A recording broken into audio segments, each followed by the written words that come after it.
structure a couple of times. That self-supporting Milwaukee that at one time was the largest self-supporting tower in the country, I think. I remember maybe right. in the world. May have been Yeah, the tallest self-supporting structure in the world. And then he did a guide tower in Cape Girardeau, Missouri, KFVS.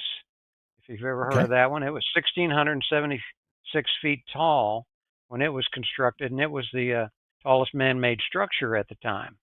Oh wow, that's very cool.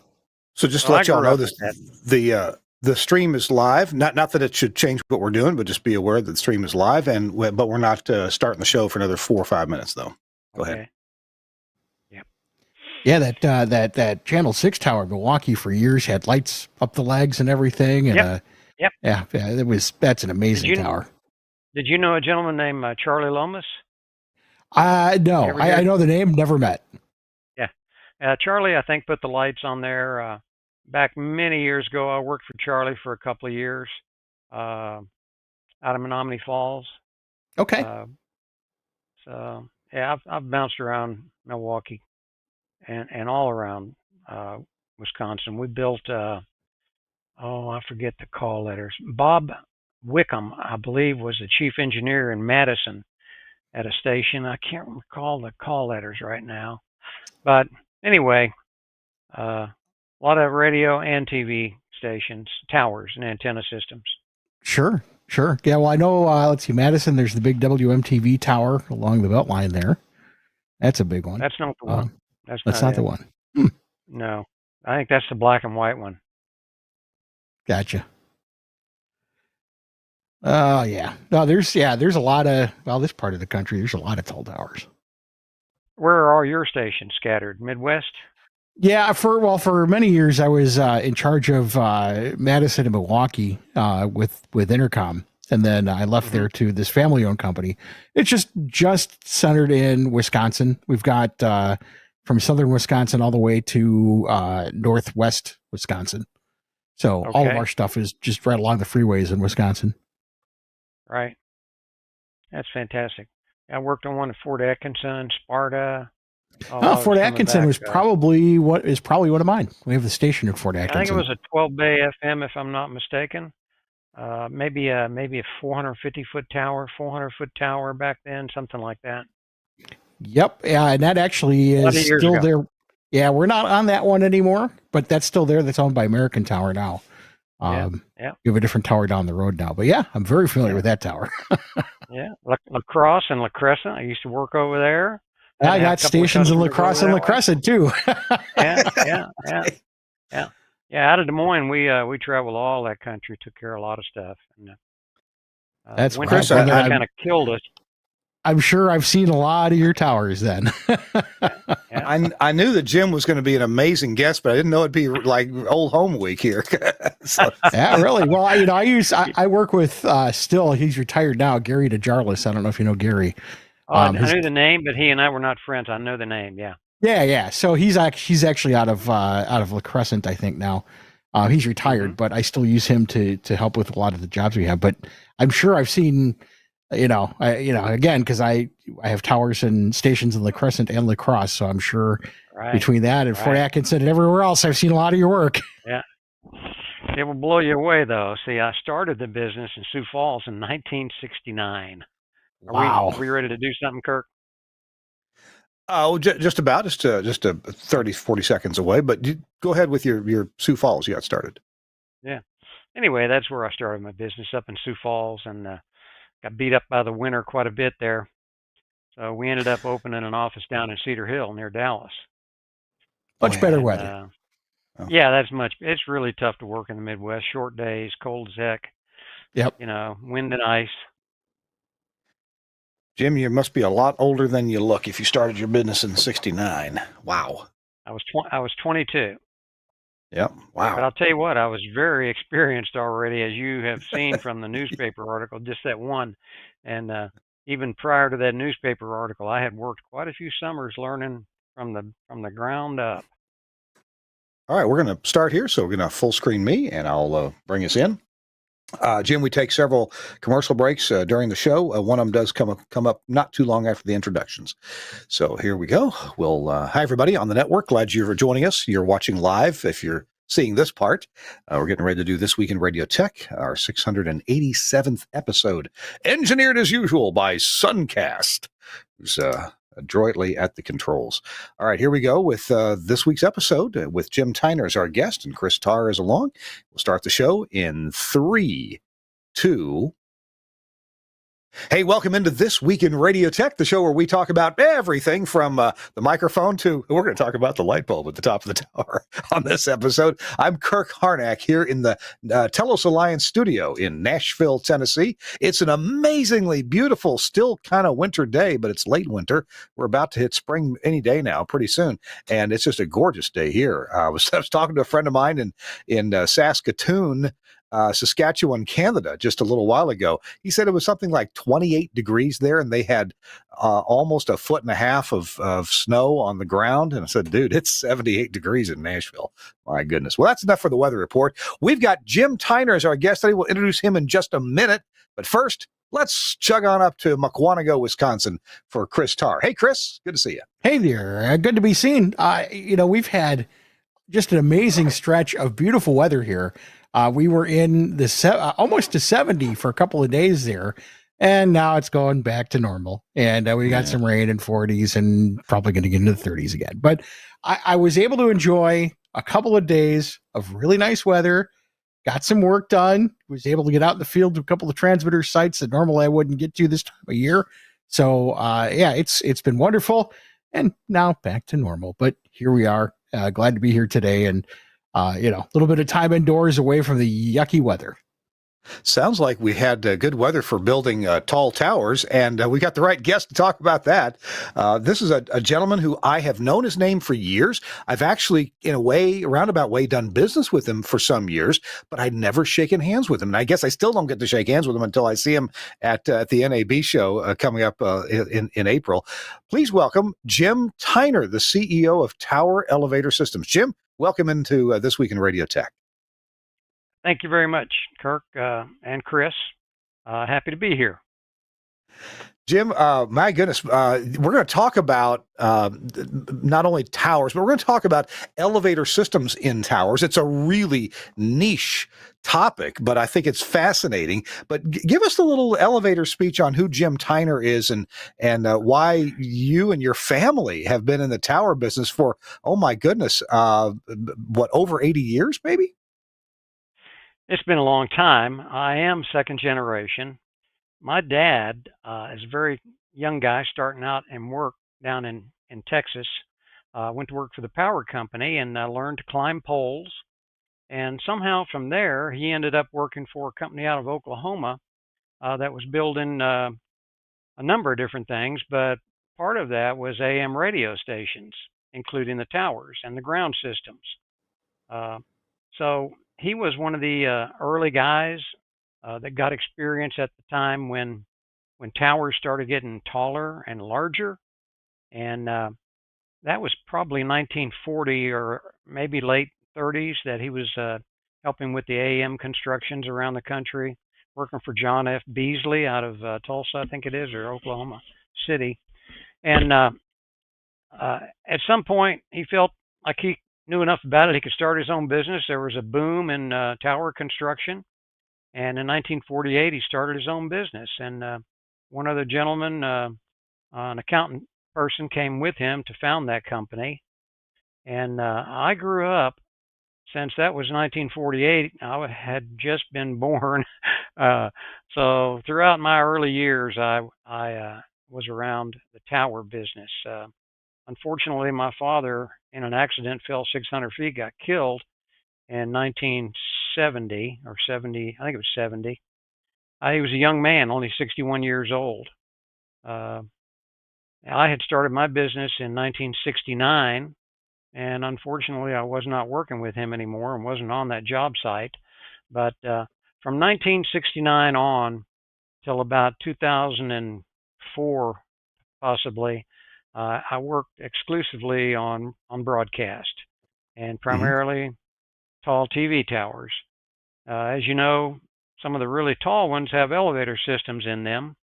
And working around those things, I realized they could be improved. They were not being kept. They weren't keeping up with technological advances, especially in the control systems. And as the boom in tall TV towers kind of ebbed a little bit, there were only 2 or 3 companies building these specialty machines. For various reasons, they no longer supported the existing station owners that had elevators. Um, I decided it, it, I had some good ideas, and I applied for a patent. I got a patent, and based on that, I blindly charged forward and started an elevator company from scratch in 2004, I think it was. And we have branched out into heavy industrial machines. Uh, this is really cool, and we were awarded the design and installation of the elevator inside the Statue of Liberty, in the actual statue, not in the support structure beneath it. So we did that one, and we really go after these custom jobs. Uh, this past summer, we just finished a job for the Jeff Bezos Blue Origin rocket launch site out in West Texas. They needed an 80-foot tall tower uh, for the astronauts to gain access to the ships. So we finished that this last summer. Pretty interesting job. But since I had so much experience with tall TV towers and these elevator systems, we really dove in on trying to take advantage of the technological advances that we could have in the controls to make them safer, more reliable, things like that. And we think we've succeeded pretty well. So we offer upgrades to the control systems, to the overspeed brake systems. We design, manufacture, and install replacement elevator cabs. A lot of those have rusted out. Cables, the entire uh, array of maintenance and inspection services so that station owners can remain compliant with the laws, the codes, and so on, and try to mitigate the liability exposure of owning one of those things. Wow. This is a lot to take in. And hey, we're going to be looking at a diagram, a crucial diagram, where Jim's going to explain just how some of these elevator systems work and what makes them work, what makes them safe, and what makes them unsafe. So that's coming up. Plus, we have a lot of pictures to share with you. So we got a lot to cover in 1 hour with a real expert on this, Jim TWiRT, the CEO of TWiRT Elevator Systems. I'm Kirk Harnack, and let's hear a real quick word from Nautel, one of our sponsors here on This Week in Radio Tech. Go ahead and roll it there, Suncast. Speaking of ice falling on things and specifically personal safety, which we'll probably get to in a little bit, I have a rule that I think everybody should follow, or if you're new to cold weather country, pay attention to this. Always wear a hard hat around your towers when they have any ice on them, especially if you have FM bays or any sort of antennas on the tower, or even an AM tower, because the ice will fall off and eventually clock you or whoever else is on the ground. Nautel brings you Transmission Talk Tuesday. It's a roundtable discussion with you and other engineers and Jeff Weldon, and typically a guest or two talking about a technical topic, and you're welcome to join in as well. At the moment, there's not another one scheduled yet, but there will be soon. So check in at nautel.com/webinars and then click on Transmission Talk Tuesday. For weeks that they don't have one going, a new one, you can go look at one of the older ones in the archive at nautel.com/webinars. Thanks a lot, Nautel, for sponsoring This Week in Radio Tech. All right. Hey, I'm Kirk Harnack. Chris Tarr is along, and Jim TWiRT is here. Jim, we got an hour and no more. So let's jump right in. I want to take a look at that diagram, and I know Suncast is going to be really busy here bringing up pictures.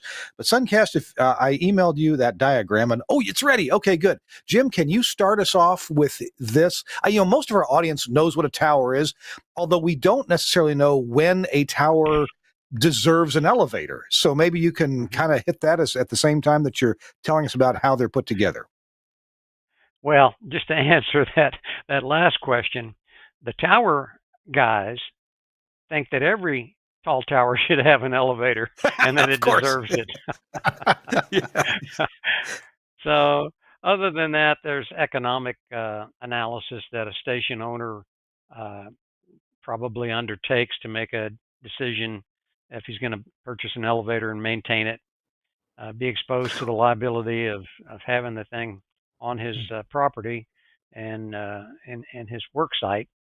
So generally, over 1,000 feet is kind of Mhm. the height criteria where they become seriously considered.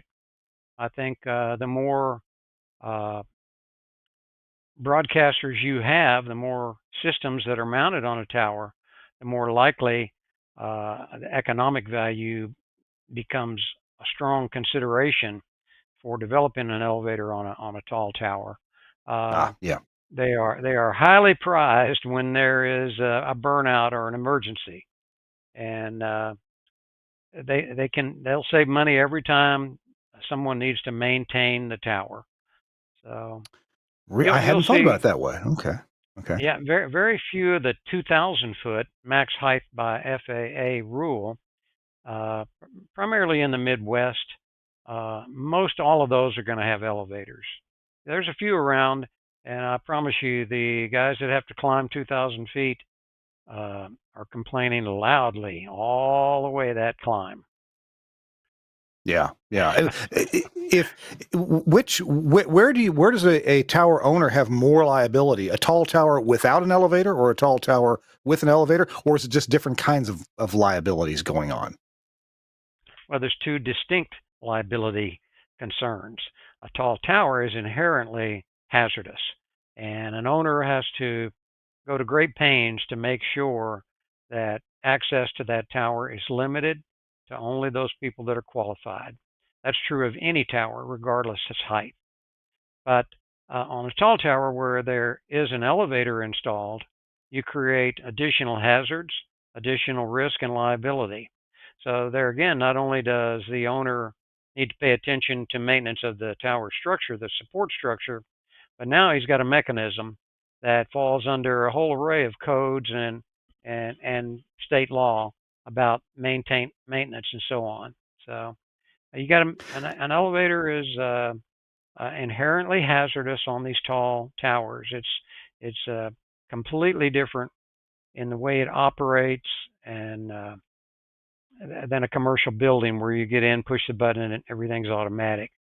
Uh, so So on that there's two. diagram, I'm sorry to interrupt. I want to look at that diagram. I'm sorry. I'm just so curious Mhm, about that, and I hope I'm not mhm. out of order here. If Suncast can pop that diagram back up, does the top deflector sheaves? That's the I would call them pulleys at the top there. On Yep. these elevators, do they are they going to run the entire height of the tower from bottom to top, or do you ever have two elevators? Do you ever have a midpoint where you get off one and get on the other? I don't know of any that would do that. A standard Okay. broadcast tower here in the United States would have a continuous run of that elevator on a Okay. 2,000 foot overall height tower to the tip of the lightning rod. The antenna, the elevator might run to 1850, just below the top cap section of the tower, and those Okay. those top deflector sheaves will be right up at the top. What you're looking at here, that machine drive is Mhm. maybe up at 30 feet, possibly. Yeah. It varies. Yeah.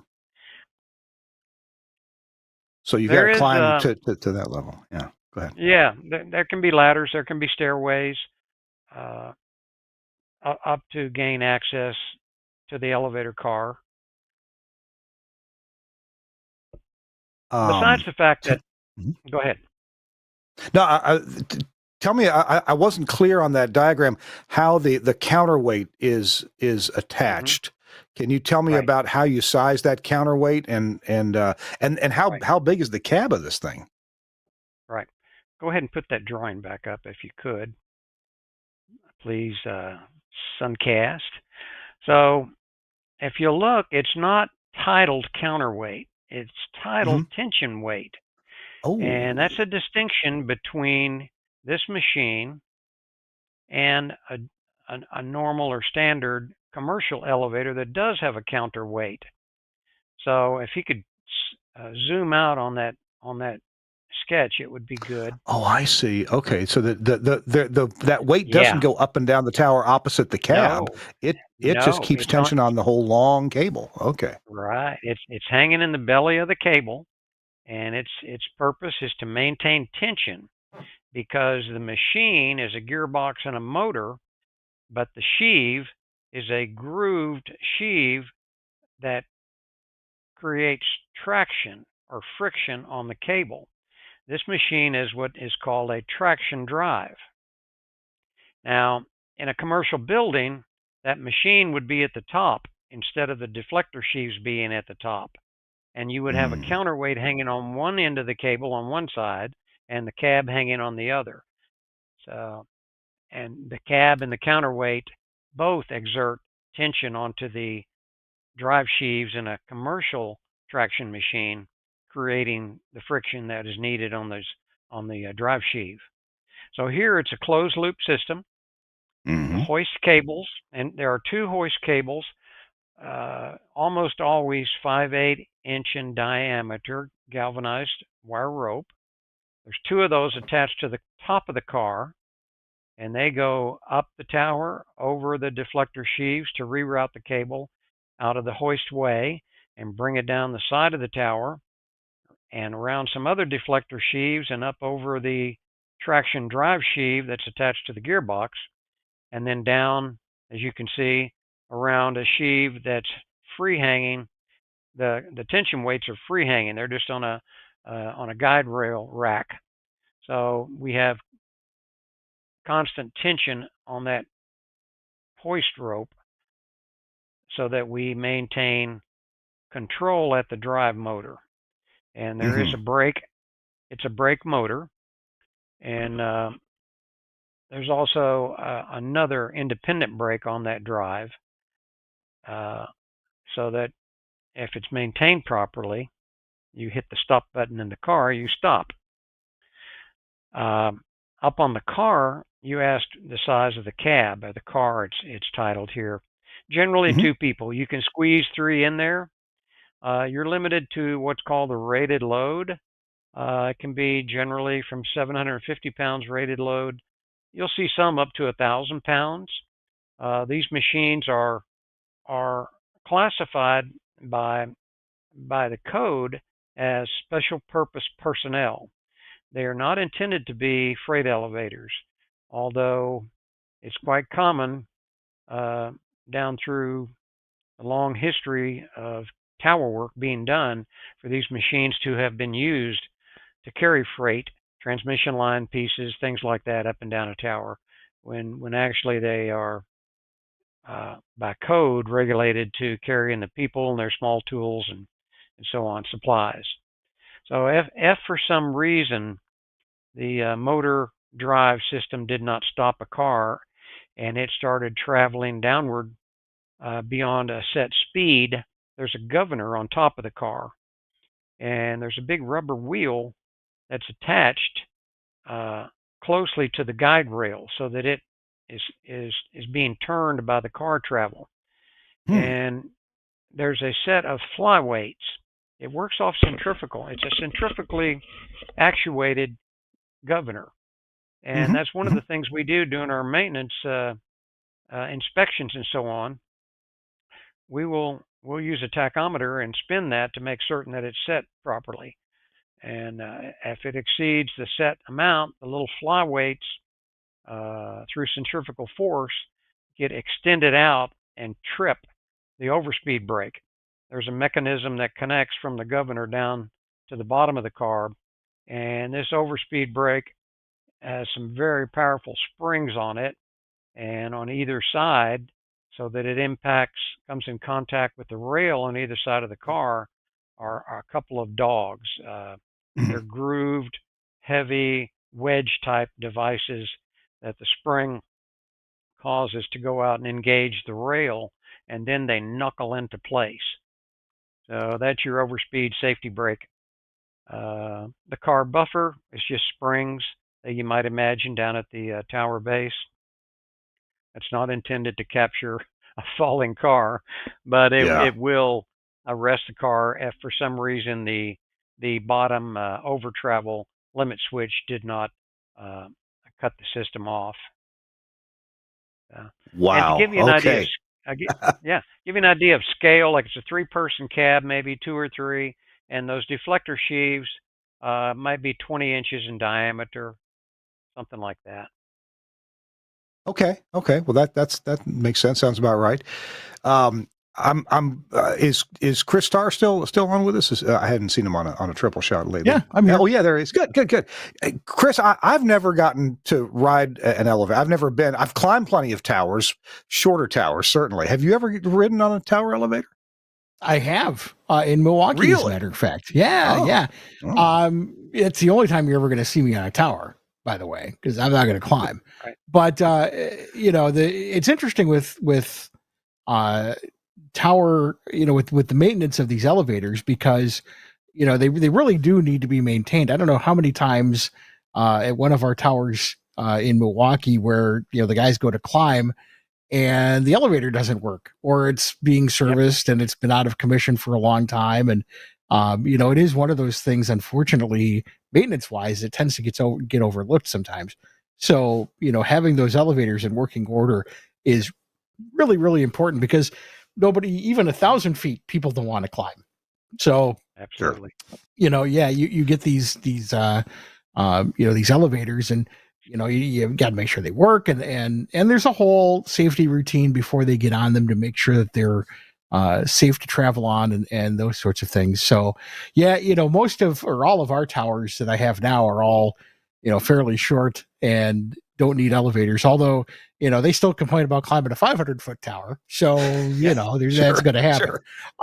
But I unfortunately, or fortunately, I guess, I don't have any towers tall enough for elevators, but I have been on them.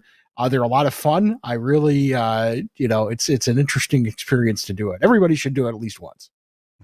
Hey, we are talking to Jim Tyner. He's the CEO of Tower Elevator Systems. It's This Week in Radio Tech, and I'm Kirk Harnack, and Chris Tarr is along here. We got a lot more to go, a lot of pictures, and a lot more explaining that Jim Tyner is going to give us. This is just fascinating stuff. And I can't, when we come back from this quick break, I got to find out from Jim about, man, I mean, these elevators are out in the elements, rain, snow, sleet, cold, hot, everything. They're out there. So unlike, the elevator I rode today with my wife to the doctor's office, that's in a nice temperature controlled environment. So we'll be talking to Jim about that and look at some great pictures coming up too. This Week in Radio Tech is brought to you in part by Broadcast Bionics and the virtual rack system. We've just been doing some work here at Telos Alliance, putting on a new webinar about the Axia Altus. And one of the ways that you can deploy virtualized broadcast systems is in Broadcast Bionics Virtual Rack. It makes this easy because I got to tell you, Docker containers are not for the faint of heart. They are not easy. They're not simple. Now, if you do this all day, every day, fine. You know the techniques, the words, about Mac VLANs. But if you don't know about those things, Broadcast Bionics has made it easy. What they do is when you buy the virtual rack, you get a server. They have two different sizes to choose from, and each of them will host a different number of what they call application units. So maybe an audio console takes up, one application unit, and maybe a phone system takes up two. And different products take up different things. And by the way, this isn't only Telos Alliance. You have products available from Sound 4 and from 2WCOM.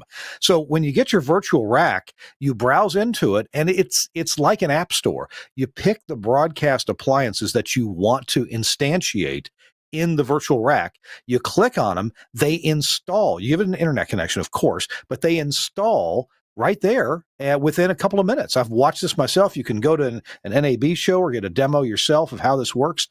There's some videos online with Dan McQuillan showing how this works. They install that takes care of all the networking internally for you. So all that hard work is done under the hood. And then you still need to license that application with its respective manufacturer, whether it's Telos Alliance or Sound 4 or 2WCOM. You would license it. Some apps, have some limited working that they do without licensing, so you can try them out. And so there you go. That's what Virtual Rack is. It runs these things virtually. So audio consoles, phone systems, audio processors, sensors, and then even banks of codecs, for example, from 2WCOM will work this way.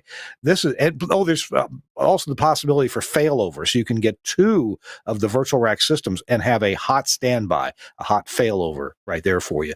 The folks at Broadcast Bonics will absolutely help you through this. It's and you do it once, you probably don't need any more help to install more of them. And it all works on your network with audio over IP.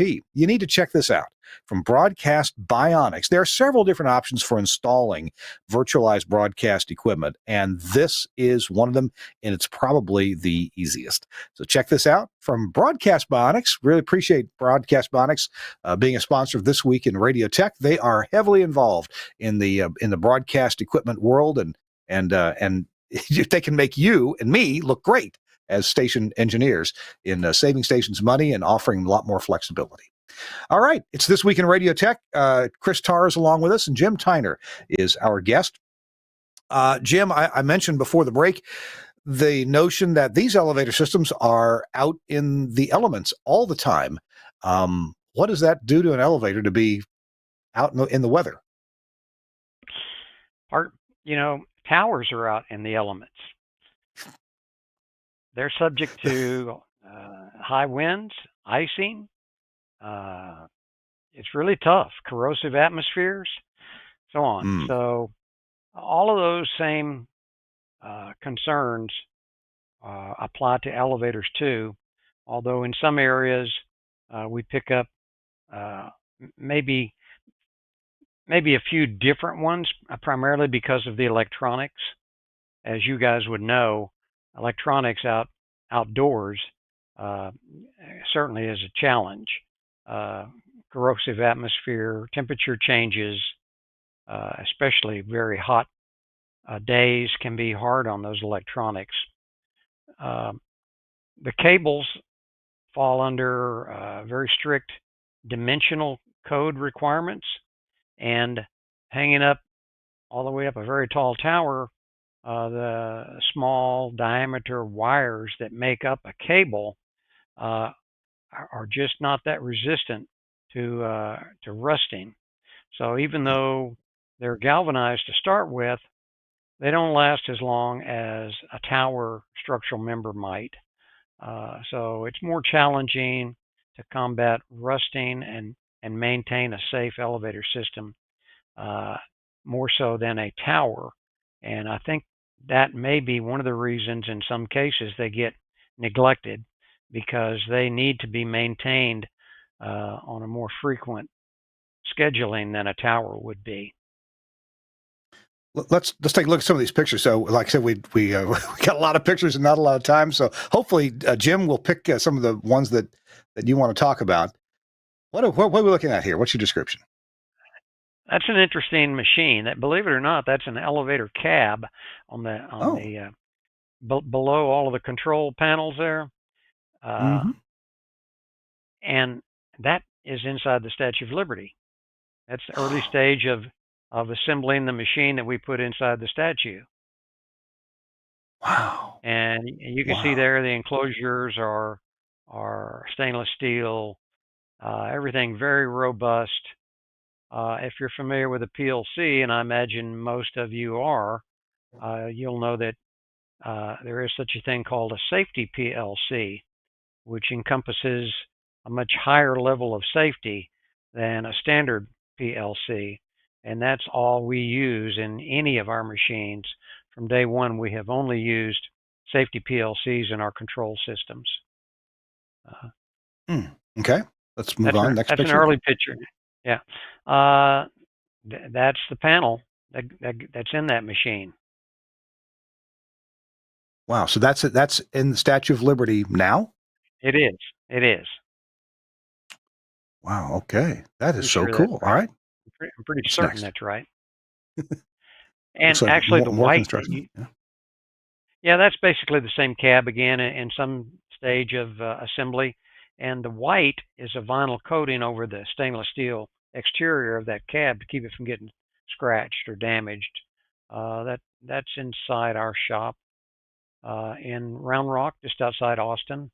We've got two nice sized buildings there where we do manufacturing, and we have an 80-foot test tower that all machines, before they get shipped, go through a full array of testing for overspeed, for rated load capacity, for emergency braking systems. And I got to go up in there. That was pretty cool. It was an I interesting would guess job. so. That's my foot. Oh, wow. So I'll tell you an interesting story. Like on the right-hand side, you see that jagged rail. This is a Yeah. rack and pinion drive machine. So there are no cables. The cab is fitted with the motor on top of it, and it has a gearbox with a shaft and a pinion gear cut to fit that rack, those teeth on top, and that's what drives it. And the guide wheels hold the thing in place. So we power it with a hanging cable below the car, and the motor's on the car, and it's climbing up and down using that rack that you see right there. So during the installation, uh, we had to exactly follow the blueprints. This was strenuously explained to us by the National Park Department that oversees the statue. And we came to a place where we needed to drill a different hole, and it basically is like getting an act of Congress. There's a committee in the United States that had to go through, and then one in Paris to Oh, my drill one God. extra hole. It was Oh, very my God. interesting. You couldn't do anything in there unless it was written down and a plan in place. Very interesting. Wow. Okay. By the way, is this an elevator for personnel or for any tourists, disabilities? It's for security and for rescue. It's not for the Yeah. general public. They still have to climb. Gotcha. I'm not sure if there are exceptions to that or not, but my understanding was I have not been back since we finished the install. But Who's this 11-year-old boy and a man there? this is pretty funny. I think maybe, I'm not sure when, I was poking around the internet, and I think it's newspapers.com or one of those like that. And I just started researching. I wanted to find some pictures of my dad and his early work, and I did find some. Uh, uh, RCA, the predecessor to Dielectric in the antenna business, uh, had sponsored a group of what they felt were the likely companies to know how to handle construction of big batwing antennas in particular and how to dress them. You had to bend a lot of the feed lines on a batwing antenna, if anybody's familiar with that, are done manually in the field because the antenna is too long to be shipped in one piece. So RCA assembles a big meeting uh, with all these guys there, and darned if I didn't find that newspaper article. And there were maybe 5 different uh, contractors that went on to be the pioneers in building tall towers and installing these very heavy broadcast TV antennas, especially the low band 2 and 3, and even all the way up to channel 6. They're pretty heavy.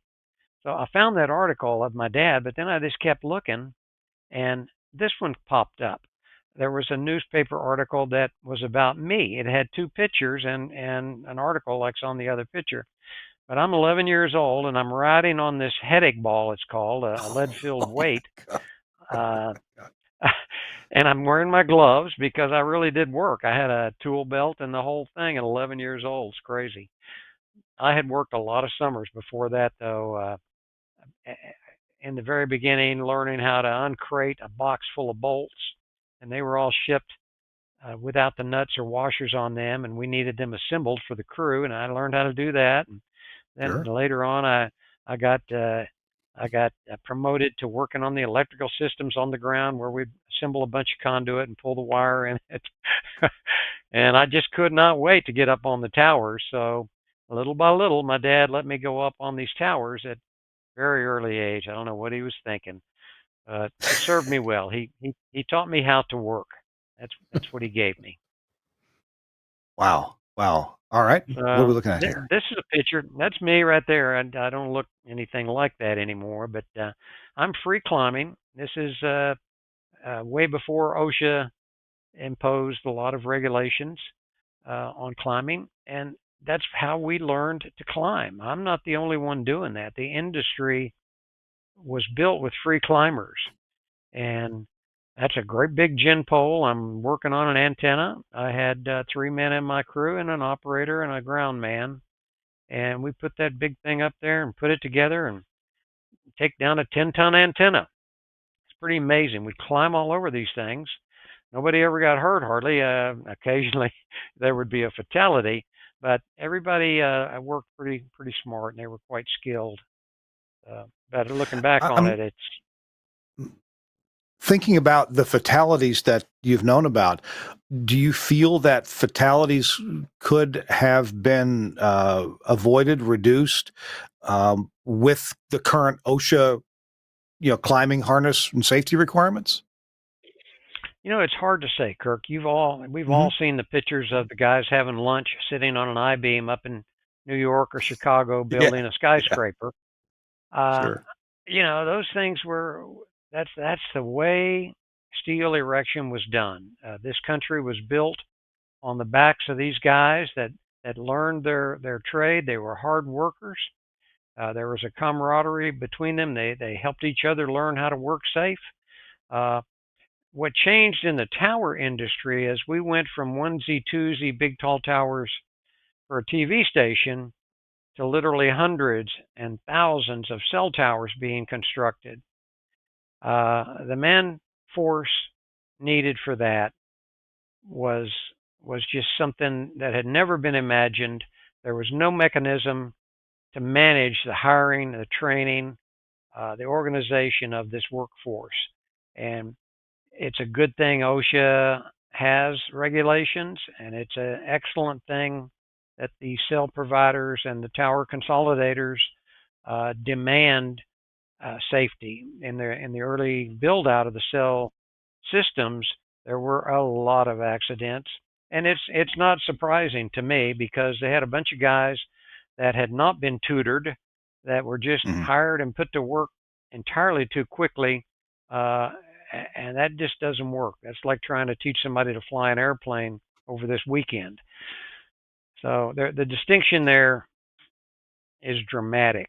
Whether or not the OSHA regulations would have helped in the early days of the bridges and dams and towers and buildings, I don't know. The mentality was different. The personalities were different, and by and large, the statistics show the fatality statistics were fewer accidents, but you can't really compare them because it's two different Yeah, yeah, animals. Like I yeah. say, there were so many new guys working on cell towers. And what you say about the plethora of cell towers, explosion, and I think even 60 Minutes and other news organizations did stories about about the push to get them up and the bonuses paid or not paid, if they weren't finished on time, and then the Right. lack of training and really qualified help. So I'm Yeah. sure all that played You know, played into let me the let me just say one regulations. other thing about the early days of all of these hardworking guys building bridges and dams and buildings and so on and towers. They were not dumb and they weren't careless. And it's not that they didn't care about safety. And when something like netting under the Golden Gate Bridge was developed, Mr. Bethlehem, uh, it was embraced and it did save some lives on that job. So it's not like they were against it. It's just there really was no uh, mechanism for them to take advantage of greater safety. So, Yeah. but when it became available, it's embraced today, and iron workers today are all wearing harnesses, hard hats, lanyards, all of the things that you would expect. So, We are talking to Jim Tyner, and let's hit a couple more pictures before we take our next break. Chris Tarr, you're welcome to jump in here if you want to have a question. Jim, what are we looking at here at this truck? that gives you an idea of the scale of equipment required to construct a 2,000-foot tall broadcast tower. That's one of my trucks. Uh, And just by the way, I'm not in the tower construction or service business anymore. I was at one time. I founded my tower business in 1969, and I operated it continuously until about 2002 or four, somewhere in there. And at one time, we had offices in Cedar Hill, Atlanta, Miami, Des Moines, Sioux Falls. Uh, we had a lot of guys working, took care of a lot of stations. This is KMOS, a TV up in Missouri, TV station up in Missouri, 2,000 footer we built. Uh, you can see that the tower sections are assembled on the ground. That particular tower section is 10 foot on a face, triangular, 30 feet long, and we've already placed the conduits inside of it, the ladders in there, and a piece of 6 1/8 inch rigid transmission line is in there, and it's in the process of being hoisted. You can see some other sections in the background where they are fully assembled, and there it goes up the tower, and the red crane boom looking device hanging on the side of the tower is what's known as a gin pole. And it extends, it's clamped on the side of the existing tower, whatever height you're at, and a portion of it extends beyond the height of the tower so that you can set this section. That is probably the section we took a picture of earlier. And if you look closely at the flange, just in the right side of the picture, you can see that they're not connected yet. Actually, that tower section is not quite swung around and in place to be connected. So we bring it up, then we swing it around, we lower it down and connect the flange bolts and the diagonal members. And then we move our crane boom or gin pole up 30 feet and fasten it down and bring up another section. When you get up to a certain height, you need to put guy wires on the tower to stabilize it. So we bring those up almost always one at a time and connect them. And then everybody goes to the ground and we pull the guy wires out to tension and make sure the tower is standing plumb. Repeat the process. This particular tower had 9 guy levels. We went through that process a number of times. These sections are solid members. There's no tubular structural members. Those are solid steel legs. I think those sections weighed maybe 8 tons, maybe 16,000 pounds, in that range. Oh, wow. Wow. That stuff, that just boggles the mind. That's amazing. We're talking to Jim Tyner. Jim runs this company that makes tower elevators now, and we're going to talk more about the tower elevators as we move along. We already saw the elevator that went into the Statue of Liberty. I had no idea. That's pretty amazing. And Chris Tarr is with us as well. In fact, Chris, you've ridden on a tower elevator. I never have. In fact, years ago, I would free climb towers with very little other than a ski rope to hold me to the tower. Not the safest thing in the world. And now I've only climbed a little bit with all the safety gear, not the proper training, but all the safety gear and the hard hat and all that. And it just wears me out. Oh, all that safety gear is just, man. Like, the one thing too about the people who used to free climb and the guys who, basically built the country, they weren't dumb, and they had skills and they were confident in their skills, and they had a very high respect for the dangers that were there. And I think that's what kept them safe. It's just like when you're working on a transmitter, I always tell people, I'm not afraid of electricity. I just have a very healthy respect for it. Yeah. Speaking of healthy respect, we've got a healthy respect for one of my favorite sponsors here. And they're all favorites, but Angry Audio. I was just passed by the office today at Angry Audio. My wife and I were in Franklin, Tennessee, and I waved catfish as I drove by. Chris Tarr, you're here to tell us about some Angry Audio product, and there are so many of them, so many worthwhile ones, but you've got a few favorites. What do you want to tell us about today?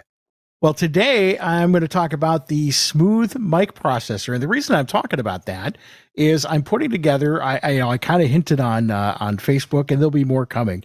That I'm putting the headphones back on and getting back on the air on one of our stations, and I'll be on the air once again every day, doing my thing. And part of that is my home studio. And as you see here, I need some new foam. I've got an SM7 microphone into my Rodecaster here, and I'm going to need some mic processing. So I literally, just before the show started, got my email out to Gary at Broadcasters General Store saying, hey, I need to get one of these chameleons. And the reason I want to go with the smooth is, the audio processors that come out of the minds and shops of Cornelius Gold and our friend Catfish Mike Dosh, they are amazing.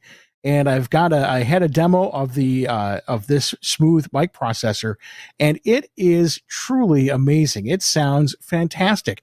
And one of the reasons it sounds fantastic, it is that it's designed for the microphone that it's going to connect to. There's the smooth for the SM7 and the upcoming Rebel for the RE20, and they are designed out of the box to sound good with those particular microphones. Now, of course, they're not just, out of the box and don't do anything. They do have some controls there. They have things like the room size, which is you can hear my gate going in and out. This is not just any noise gate. This is actually can shape the room and make your room sound really large or small. And it's a really interesting effect. And it's a new take on a noise gate. And of course, you've got brightness controls, the kinds of things you'd like to kind of sweeten things up and make you sound big. That's, you can see there with the gain reduction and room activity LEDs.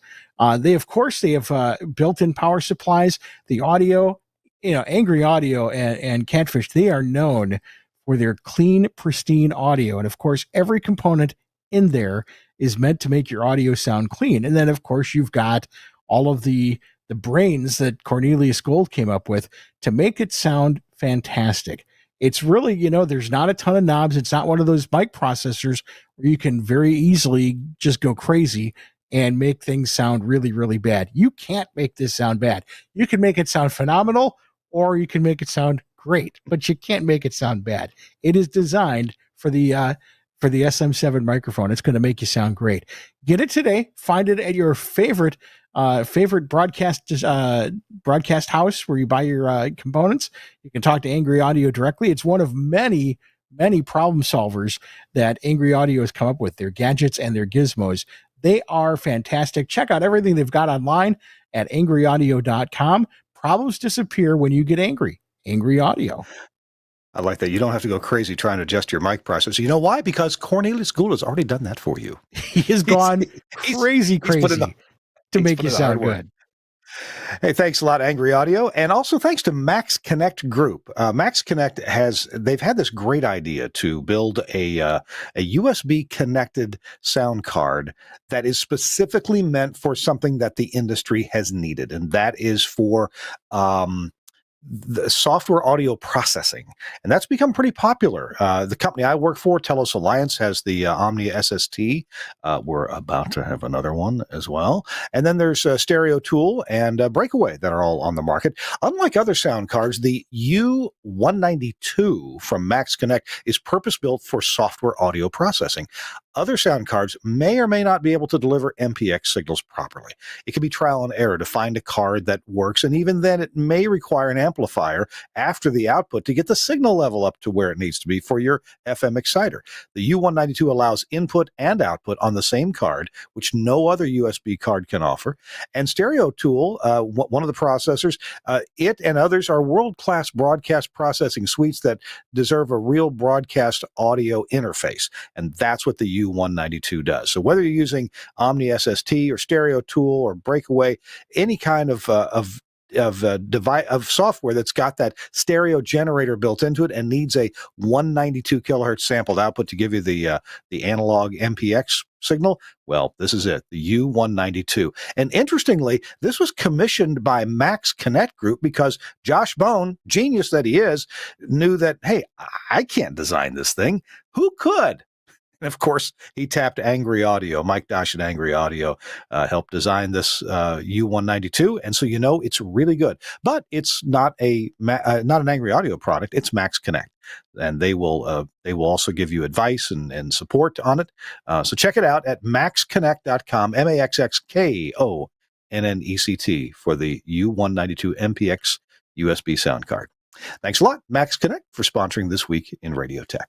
I'm Kirk Harnack along with Chris Tarr. We don't have a lot of time left, but we're here with Jim Tyner. And Jim, let's see if we can slide through some more pictures, and then you can tell us what is going on. I love looking at these pictures, things that I don't often get to see. So, Suncast, you want to see what looks good to you? Okay. Oh, I think I know what that is since I saw the diagram.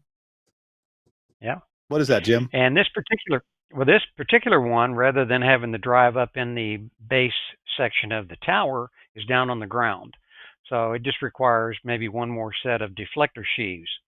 So this is something we manufacture in our shop, including the controls behind that stainless enclosure. And if you look over by the blue machine, you'll see that black drive sheave on the other side of the gearbox. And there, if you look closely, you can see the two galvanized cables. So the two drive sheaves, the friction traction sheaves, run parallel about 6 inches apart, and you can see them just to the right of the blue gearbox. That's looking at the end of there's a big pillow block out there on the end.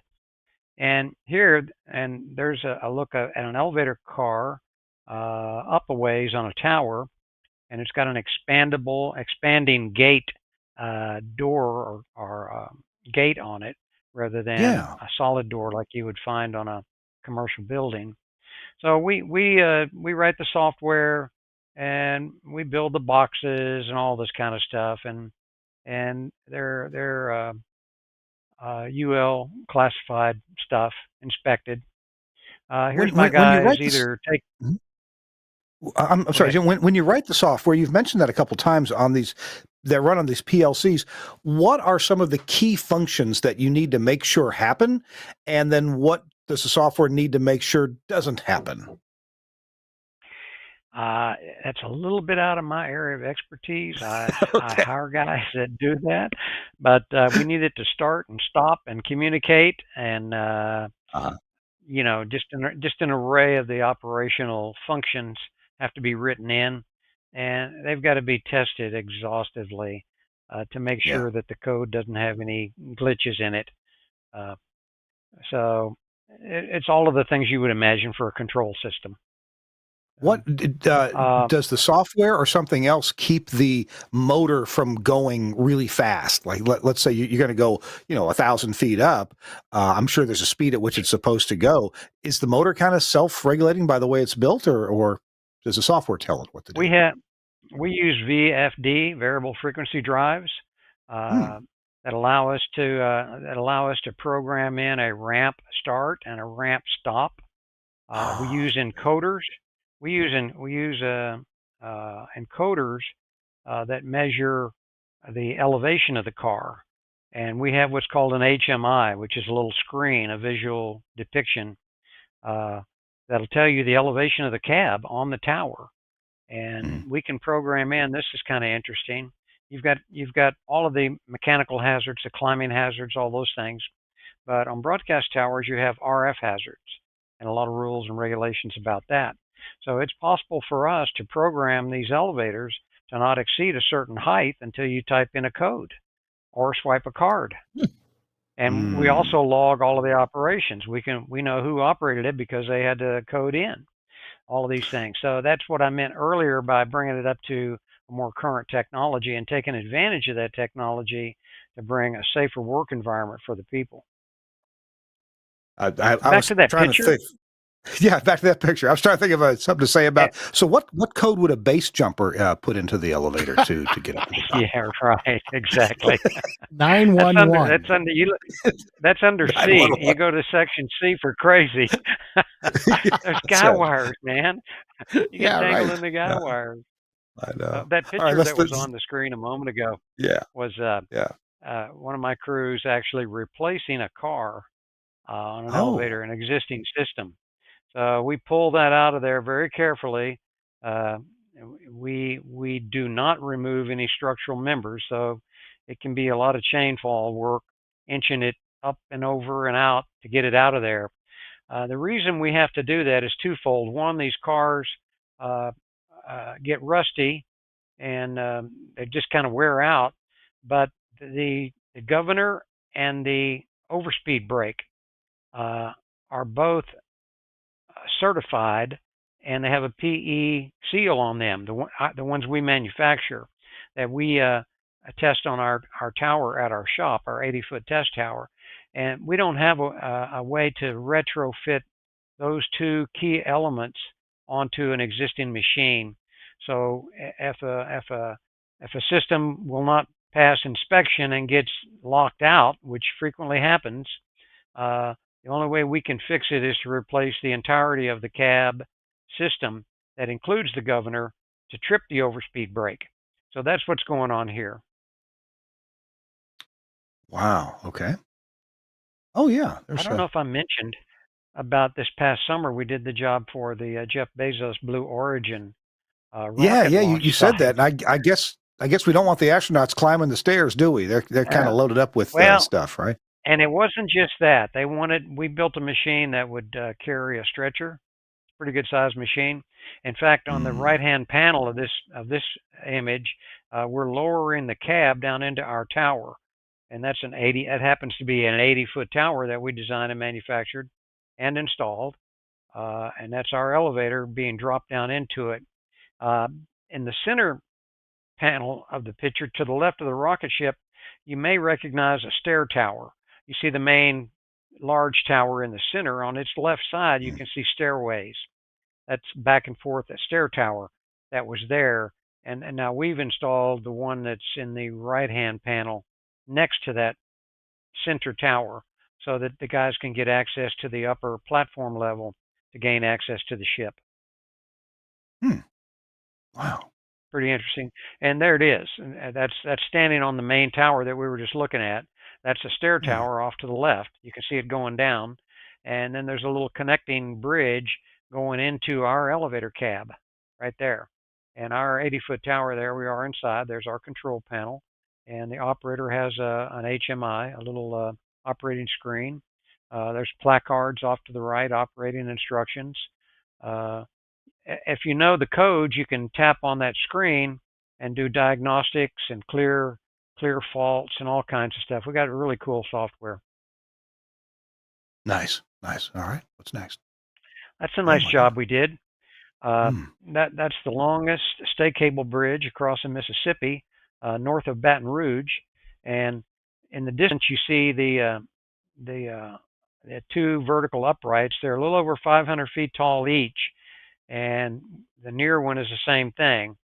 So we put elevators in all four of those, two in the far and two and four machines total, 500 foot tall, back maybe 10 years ago. It was a very interesting job too. And there's a picture in your group of me standing on top of one of those with a yellow vest on that maybe Suncast can locate. There you go. Oh, give you look at that! Give you an Good idea job, Suncast. give you an idea of the scale of those things. And we also have a Wow. picture looking up to a guy hanging on a riding mechanism inside of one of those towers. They're very large. I think they might be 20 feet in square or something like that. Yeah. All right. What's next? I thought that was kind of a cool picture. Here That we are. is. I got a couple of guys. We're building an elevator up the side of a smokestack, 500-foot smokestack, and it self-builds. That's an aluminum pipe gin pole. There they go. You can see the gin pole sticking up. So in this case, we are installing the rail. We're drilling into that concrete and attaching there. They have a rail section that's hanging on a load line. They have a little winch up there with a hand pendant, and they will stack a section of rail, attach it to the bracket that they've already installed on the side of the smokestack there. You can see above the white hard hat. And then they can move the car up and stack another one. And then they go down and get another two or three to hang on the car to bring up and install. So it's you can self-build using this procedure with the yellow frame and our aluminum gin pole. Pretty cool job. Sure. Nice. All right. There again, those are rack and pinion. They're not cable hoisted machines.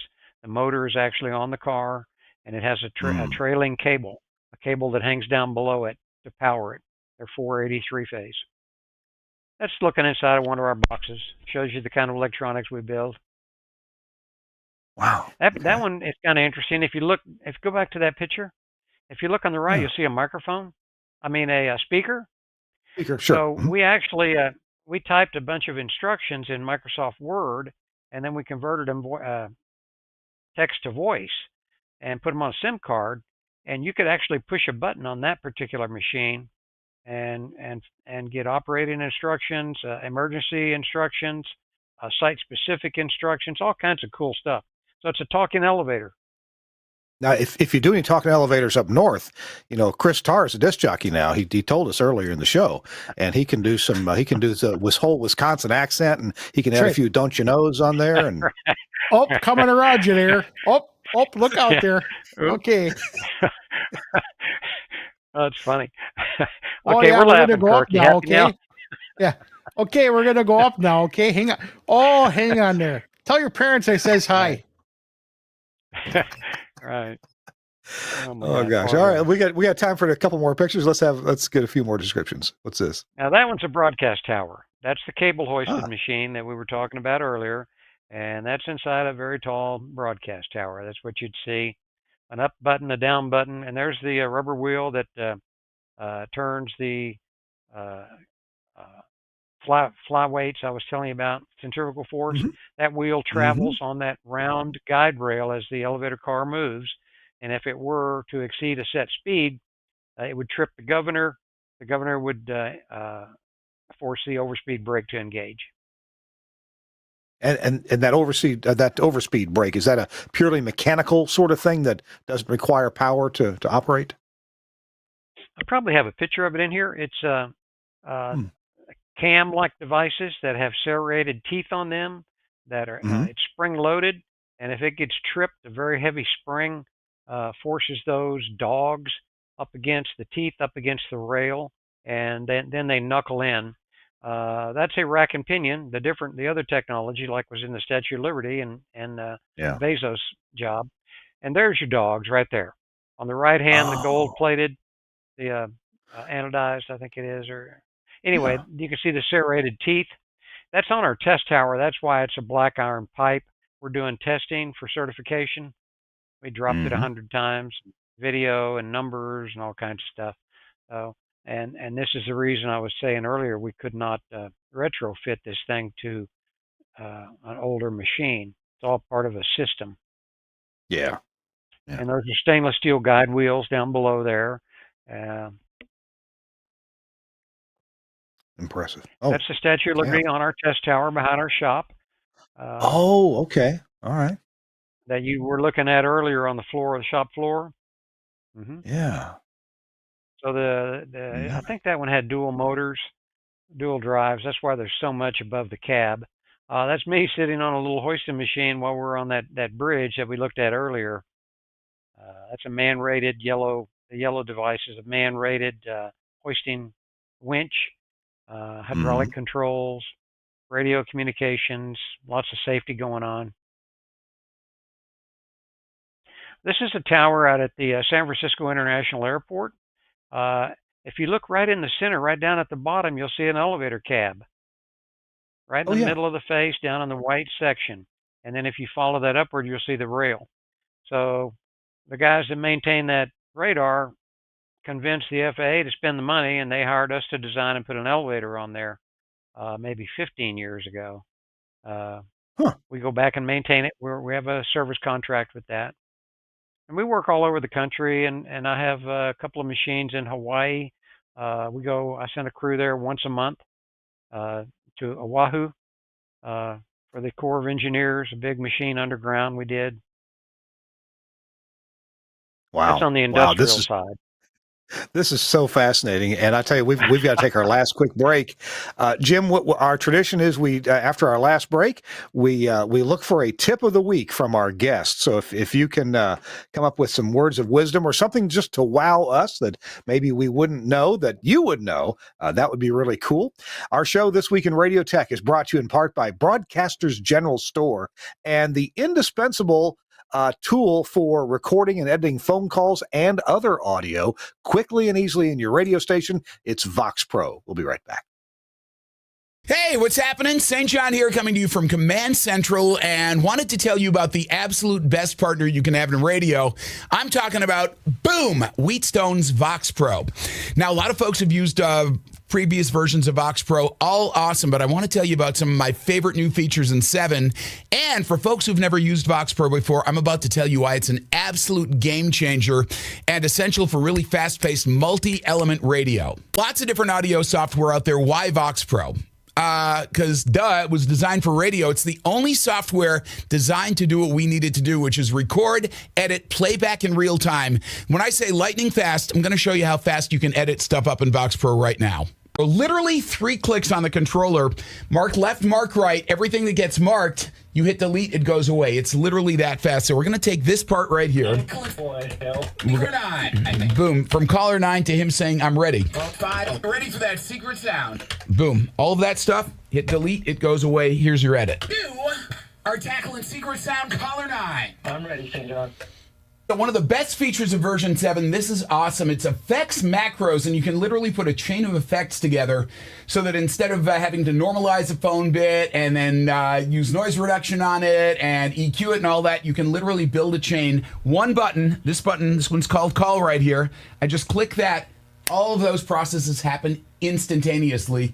Literally saves 80% of your editing and cleanup time. Final thing that I love about Vox Pro, and there's so much more to get into, but one of my favorite things, you can load it on a laptop. I've literally done my show from a hotel room in Armenia to the conference room at, this was fun, jury duty. Great thing, no one could tell the difference. Vox Pro makes it totally easy.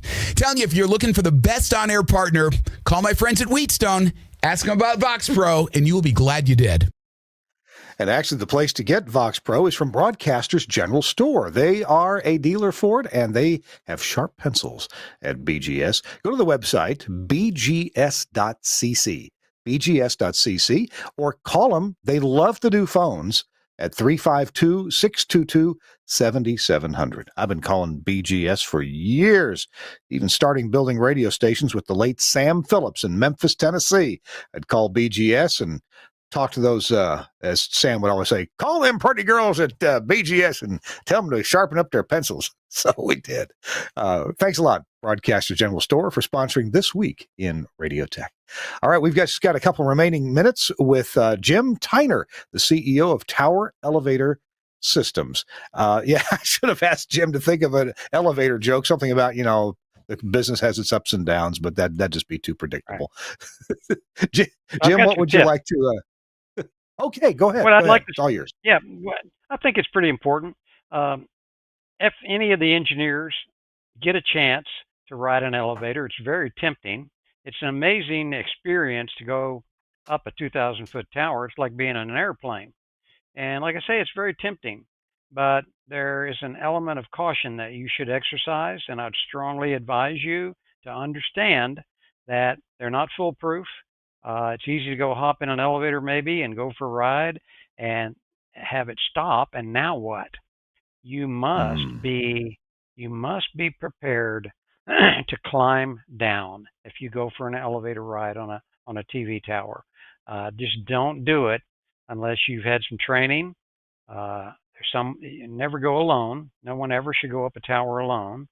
You have the proper protective equipment, and you're prepared to climb down. It can be quite strenuous. It's not for everybody. So I just advise you to take the opportunity to ride if you can, but only if you're prepared.